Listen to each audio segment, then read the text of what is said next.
한국의 태극전사가 가나에게 패배를 하면서 한국의 16강 진출은 경우의 수를 따져야 하는 상황입니다. 그런데 경기 이후 한국팀은 패배했지만 조규성은 승자이다 라는 지적이 나오고 있습니다. 우루과이전부터 관심을 받기 시작한 조규성이 가나 경기에서 2골을 넣으면서 세계적인 스타가 되었다는 것입니다. 이런 관심에 대해 조규성은 유명해지고 싶은 생각은 없다. 유명해져도 나는 같은 사람이다. 라고 담담하게 말했습니다. 그러나 조규성 본인의 생각과는 상관없이 조규성은 이미 새로운 스타가 되었습니다. 조규성은 K리그 득점왕의 위험을 이번 가나전에서 보여주었습니다. 조규성의 첫 득점은 18번째 A매치에서 나온 5-6호 골이자 생애 처음 출전한 월드컵에서 터뜨린 본선 데뷔골입니다.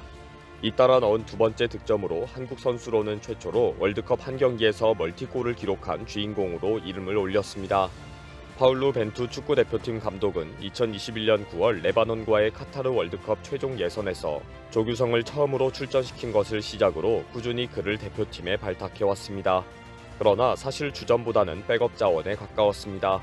대표팀엔 부동의 원톱 스트라이커 황의조가 버티고 있었고 조규성은 그 다음 옵션으로 평가됐습니다. 하지만 올해 조규성의 활약은 대단했습니다. 2019년 프로축구 K리그2 FC 안양에서 데뷔해 프로 4년차를 맞은 그는 올해 K리그1에서 17골을 몰아치며 득점왕으로 우뚝 섰고 당당히 카타르 월드컵 최종 명단에 이름을 올렸습니다. 벤투 감독은 지난 24일 우루과이의 조별리그 1차전에선 황의조를 선발로 출전시켰고 0대0 균형이 이어지자 후반 30분 조규성을 투입했습니다. 20분 남짓 뛴 그의 인기는 대폭발이었습니다.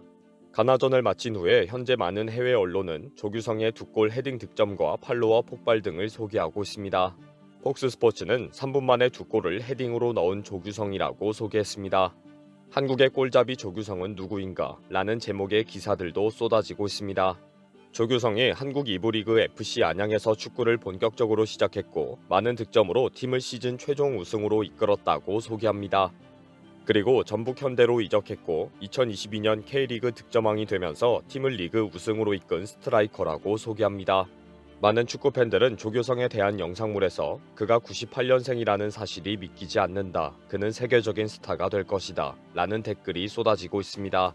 그는 2골을 넣었다. 날아오른 조규성은 이제 해외로 날아가게 될 것이다. 그는 한국의 슈퍼스타이다. 그는 포르투갈전에서 해트트릭을 할 것이다.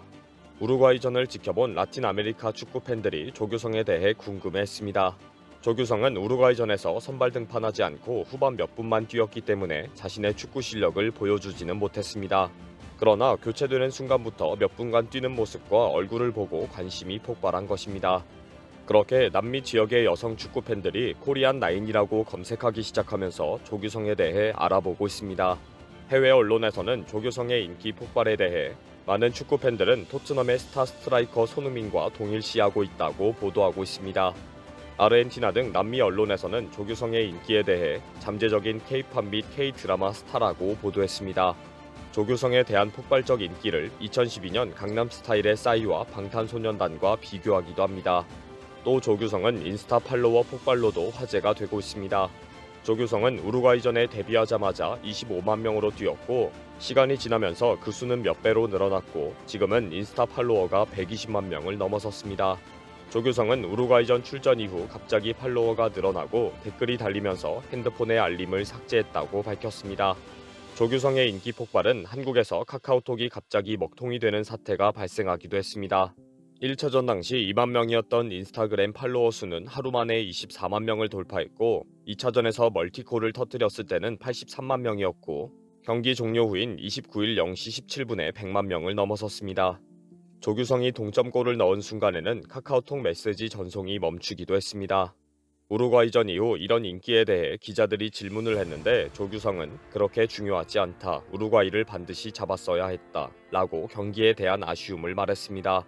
가나전 이후 인터뷰에서도 저도 별거 없는 선수인데 월드컵이라는 무대에서 골도 넣었다.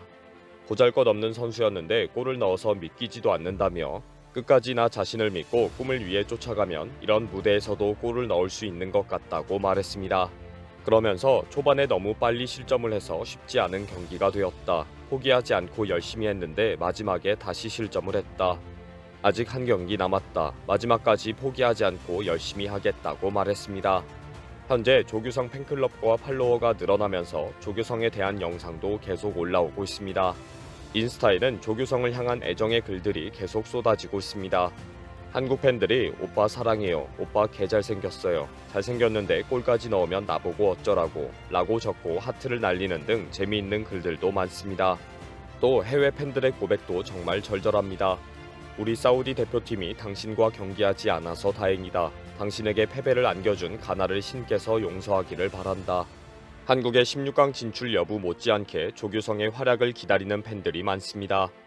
많은 축구 팬들은 포르투갈전에서 조규성이 득점을 하는 장면을 보고 싶어 합니다.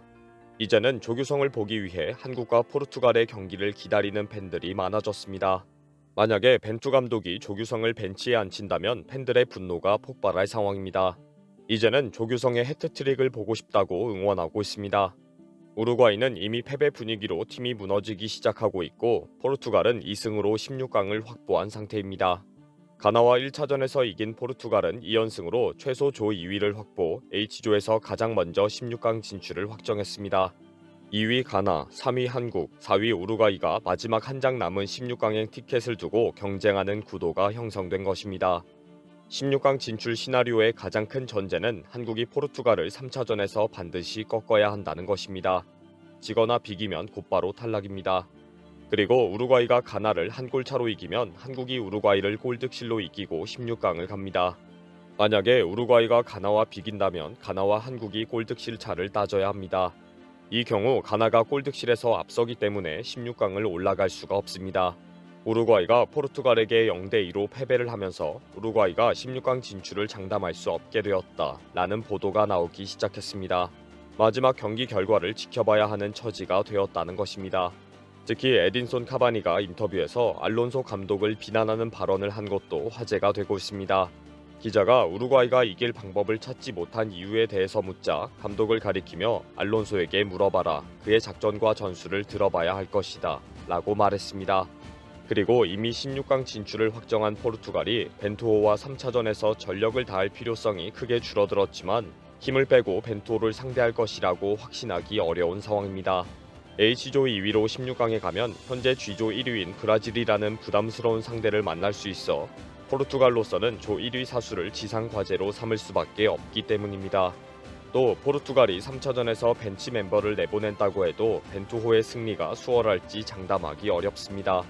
이제는 월드컵을 마치고 나면 김민재의 빅클럽 이적뿐 아니라 조규성의 유럽리그 이적 소식이 들리지 않을까 기대하고 있습니다. 이번 영상은 여기서 마치겠습니다. 시청해주셔서 감사합니다.